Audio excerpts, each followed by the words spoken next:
In this lesson, we are looking at how to refine and improve our essay writing technique. We're going to look at how we can better structure our essays and also think about what a good paragraph should look like. So in this slide, really, this shows us that we're looking at AO2 marks and how to earn these marks. Now, these marks you pick up for any discussion. So anytime that you use howevers, on the other hand, you talk about different perspectives, you think critically, use those discursive connectives, that's AO2. Anytime you evaluate, you say, well, to what extent, to a large extent, to a small extent, that's evaluation. And if you show comprehensive understanding, well, that's AO1 marks. But if you can apply that comprehensive understanding to the question, that's AO2.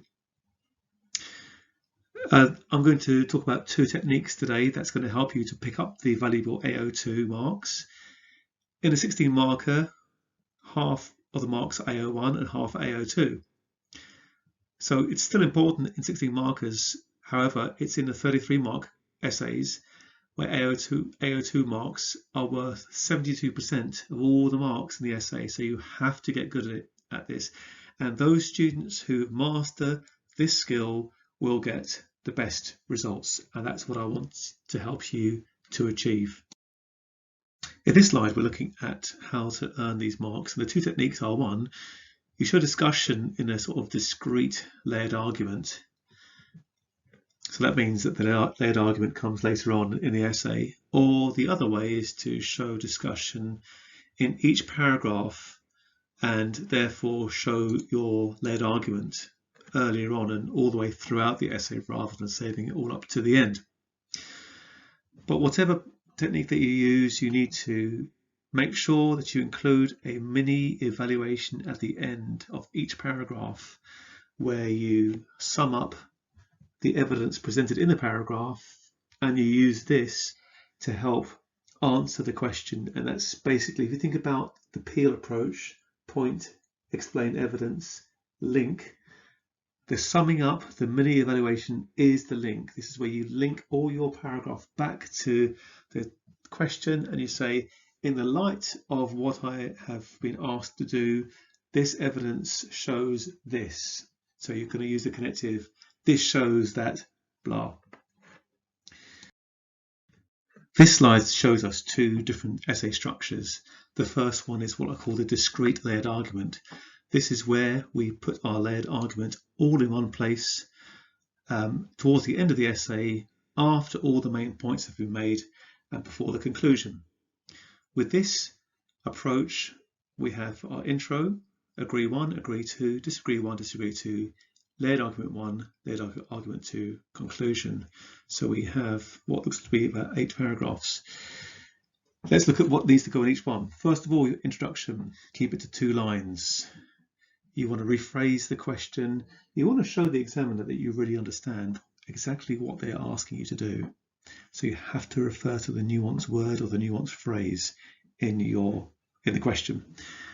Next, we're going to go for an agree paragraph. This is going to be where we have 1 point and we're going to fully develop it. We're going to explain. We're going to have evidence. We're going to sum up and link to the question. This is the Peel approach. Point, explain, evidence, link. We're not going to have any discussion, no howevers, no counter arguments. Same for agree paragraph 2, same for discrete paragraph 1, same for discrete paragraph 2. Now, with this approach, you might end up having a different number of this depending on the argument, depending on the evidence you have, depending on your viewpoint, depending on how much time you've got left, whatever. You might end up having 3 agree, 1 disagree, 3 disagree, 1 agree. You might have disagree first, agree second. You know, this is up to you. You choose the structure of your essay, but make sure it's logical. So I recommend go for agree first, disagree afterwards. It just helps you to stay on track, that if you know how you write essays, you just get on with your plan. So we basically save up all the discussion for later on. This is where we get the AO2 marks. Here where we put in the layered argument. It's a full discussion, full counter arguments. You say, well, it's contingent on this, depends on this, depends on that. Loads of howevers. Same for that. Conclusion at the end, very important. You must always finish the conclusion. No matter how much time you have left, you must leave at least 5 minutes, and ideally more, for your conclusion, because you really want to conclude well. You pick up lots of AO2 marks as well for your conclusion. So if you do a short conclusion, you've just basically flushed the marks down the toilet. Conclusion. The most convincing evidence goes here. You say why you agree, but actually you're not going to fully agree or fully disagree. You're going to partially agree or partially disagree. So you have to show both sides, and you need to have the evidence for and evidence against. You want to make a final judgment. You've got to make a decision. You can't sit on the fence. You need to ask questions about the essay question. If it's about success, well, how do you define success? If it's something is the most influential factor, well, how do we agree on what does influential even mean? And how influential, how do we measure the amount of influence? So, they want you to show critical thinking. Final sentence is going to clearly answer the question. This is the approach I've taught you really so far in year 12. However, there's a different way. And this is the discussion in each paragraph. Same for the intro. It looks the same, but it's not, because look what goes in the agree paragraph 1. We have our points, we have explain evidence, but before we do anything more, we're now going to go into our counter arguments. We're going to say, well, however this, however that. Really, we're going to put in our led arguments here. We say, well, it depends on this, it depends on that. And then at the end of that paragraph, you're going to sum up and you're going to link to the question. Same for agree paragraph 2, same for disagree 1, disagree 2. So in each paragraph, there's lots of elements to your paragraph to show real discussion. That means there's no need for any discrete separate layered argument because it's already done. Conclusion here, like what happened the last time. Okay, so this is an example of a paragraph where it's got everything in it. It's got the full discussion in it. So a paragraph showing discussion and integrated layered argument. Here's our question. Geology is the most significant influence on coastal landscapes. To what extent do you agree with the statement? Well, the first section is going to be your AO1.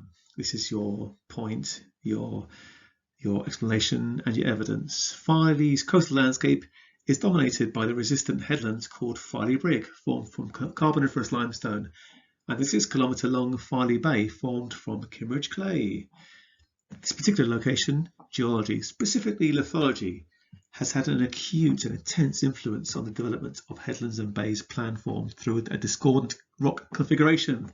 It's full of geography juice, it's full of terminology, it's full of place-specific evidence. This is a geography essay. You've got to write about places, real people, real places, real geography. This has all that, and it's not really wordy. It's very much to the point. Now, this is when I go to my AO2 discussion. However, it could be argued that the orientation of the prevailing winds and the long fetch from the north shows that geology alone is not influential alone by itself. It is contingent on the role of other contributory factors such as northerly prevailing winds and long fetch from the Norwegian Sea. Here's my summing up, my mini conclusion. This shows that at Farley, geology is probably the most dominant factor, but it still depends on the other physical factors to be of full influence, whatever influence means. So that's it. That's quite a nice paragraph to contrast. Here is a paragraph which is just this is where you save up your layered arguments at the end. We're just going to go rattle through our point, evidence, explain, point, evidence, explain. Oh, hang on a minute. Point, evidence, explain, link. Point, evidence, explain, link. We're using our peel approach. So this is the bit from earlier. This is my point, my explain, my evidence. And here's a summing up one, although I've actually copied and pasted it from the previous slide and it doesn't really make sense with this. But you're going to basically say this means blah. So these two approaches, which you can choose, by the way, there's no right or wrong way to do it. These two approaches have their advantages and disadvantages.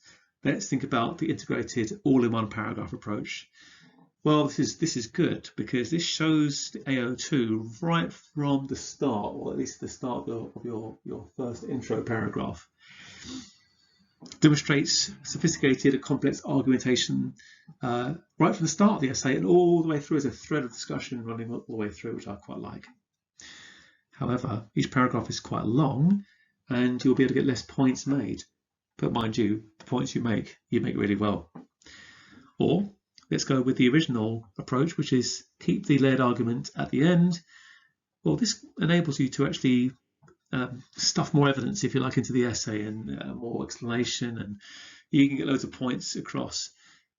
But what if you run short of time? And what if you don't really get to finish all the essay? What if you don't get to the led arguments and you just do your quick 5-minute conclusion? Well, you're going to be lacking an AO2, whereas this top approach here means that you're going to have lots more discussion. Even if you got cut short for time, you've still got plenty of discussion. You've reached rational conclusions. You've put evidence in there as well. That would give you the marks. I showed you this approach last Tuesday, and this really, in the light of what I've just been speaking about for the last 11 minutes, this doesn't really make sense now because I've got howevers everywhere. But what I'm saying is you either have howevers up here because you're going to have your led arguments integrate into your paragraphs, or you'll have them only down here, and here there'll be no howevers up here, they'll be down here only. You choose which approach, but you don't do both because that's just repeating yourself and it's a waste of time. Remember, for your essays, you're thinking about factors normally that influence something, factors that cause something. These are the factors that you are going to probably use: physical factors, climate change factors, human factors. I can't think of any other main factors apart from those. You're going to try to have some A-level specialised concepts. I've written these which are specifically tailored to a coasts essay.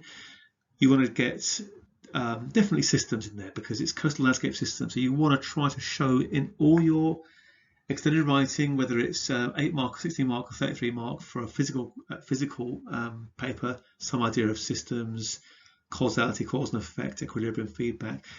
Try and get at least 2 of these into any question where there's 8 marks or more, because this just shows good.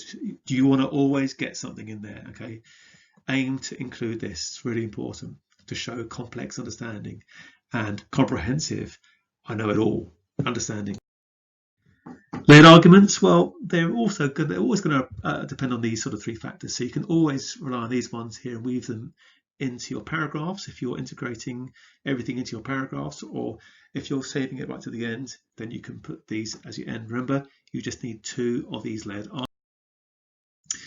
I've reworded the A-star writing ingredients slightly, so down here you can see the led argument. It says this can be in a discrete section, i.e. at the end, just before the conclusion, or integrated into each paragraph. And then I've just changed this bit here, number 9, evaluation throughout the essay, linked to the question, i.e. the evidence shows that. So this is where you do your summing up, which happens at the end of each paragraph.